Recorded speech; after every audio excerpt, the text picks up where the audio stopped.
यानी कि प्रेजेंट का पूरा हम तुम लोगों को पढ़ा चुके हैं। आज चलेगा पास्ट इंडेफिनिट टेंस। क्या? Past indefinite tense. अच्छा चलो, काफी कहाँ है? पहले देखो, पहले समझना, उसके बाद नोट करना, ठीक है?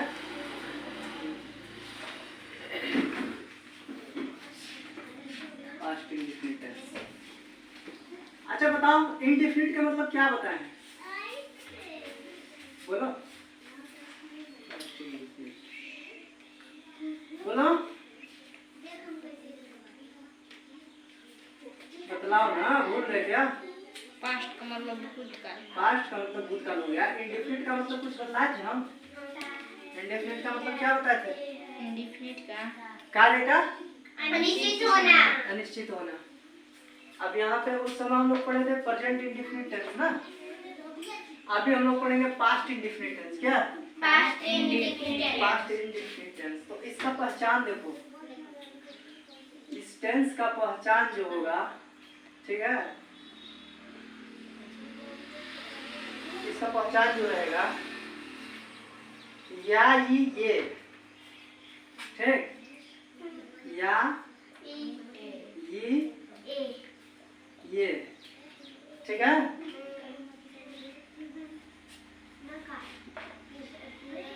ता था, ठीक, ती थी, ठीक है, ते थे। समझ गए? इसका पहचान रहेगा ये। क्या चीज पहचान रहेगा? या ये, ता था, ती थी और ते थे। पास्ट इंडेफिनिट टेंस का पहचान है, याद रखना, ठीक है। जैसे मान के चलो, आप देखना कैसे पकड़ेंगे। मैंने ताजमहल देखा। या ताजमहल देखा। ताजमहल देखा है तो मान लो खा लिखी हो गया ना। मैंने ताजमहल देखा था, क्या हुआ? आया? था आया? आया ना था? हाँ। और जैसे मान करके चलो, मैंने खाना खाया। मैंने खाना खाया। या ना, आ गया? हाँ?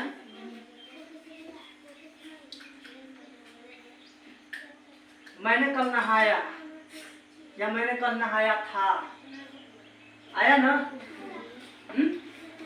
अब देखो, इसमें तुम्हारा ती बच गया ना?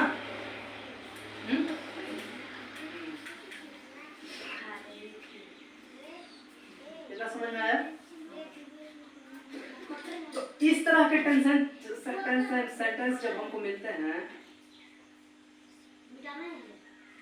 इस तरह के सेंटेंस ना, SENTENCES, पढ़ा समझ में आ रहा है? इस तरह के दिखाई दे रहा साफ? तो इस तरह के सेंटेंस आपके पास्ट इंडेफिनिट टेंस में आते हैं। क्या? पास्ट इंडेफिनिट टेंस में आते हैं, ठीक ना?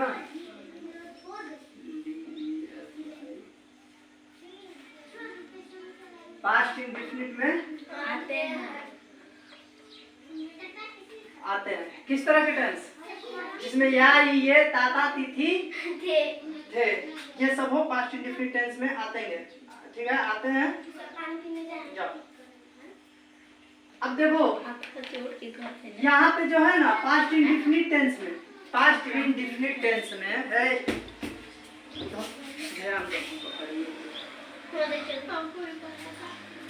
इधर ध्यान दो, ठीक है। पास्ट इंडेफिनिट, यहाँ हम अफर्मेटिव सेंटेंस के बारे में कुछ बताए थे तुम लोग को। अफर्मेटिव का मतलब क्या होता है?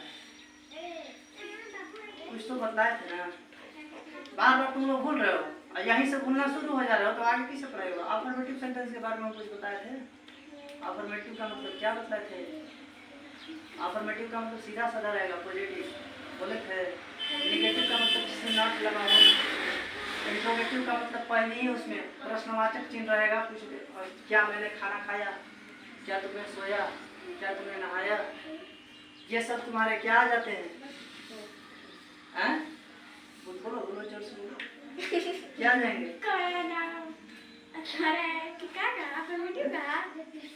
इंट्रोगेटिव, ठीक है। यदि यहाँ अफर्मेटिव है, ठीक है, यहाँ अफर्मेटिव सेंटेंस आते हैं,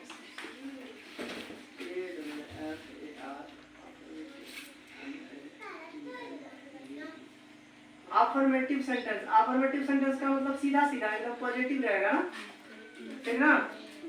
अफर्मेटिव सेंटेंस में अफर्मेटिव सेंटेंस जब आएगा हमारा यहाँ पे, ठीक है,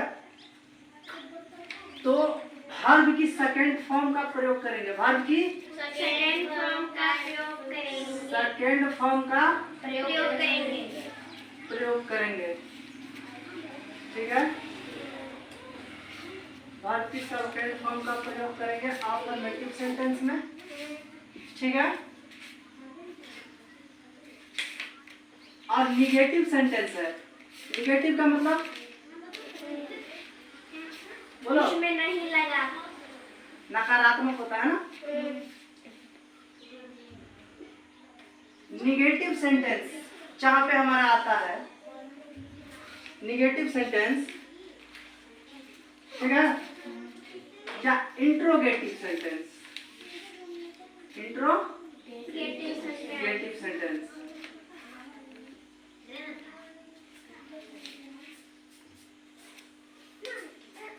ये देखो अफर्मेटिव ये अलग हो गया है ना, निगेटिव सेंटेंस, इंट्रोगेटिव सेंटेंस या इंट्रोगेटिव अफर्मेटिव, ठीक है।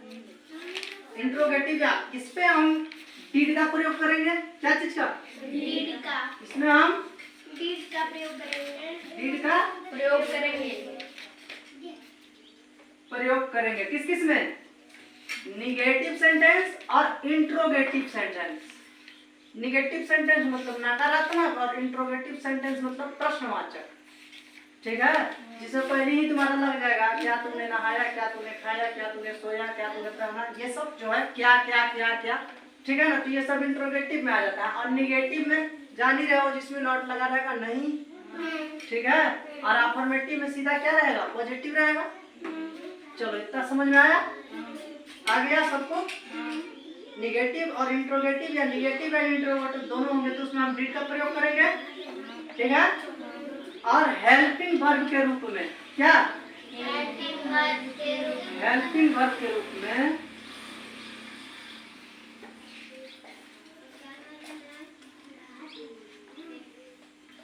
हेल्पिंग वर्ब के रूप में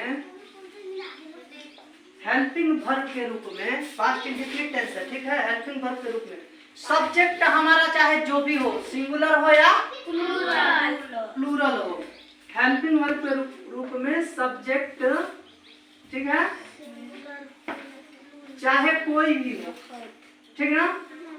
सब्जेक्ट चाहे कोई भी हो, सिंगुलर हो या प्लूरल, सिंगुलर हो या प्लूरल। सिंगुलर का मतलब एक वचन। सिंगुलर हो या प्लूरल हो, ठीक है, हेल्पिंग वर्ब के रूप में, ठीक है। सब्जेक्ट हमारा कोई भी हो, सिंगुलर हो या प्लूरल हो, ठीक है।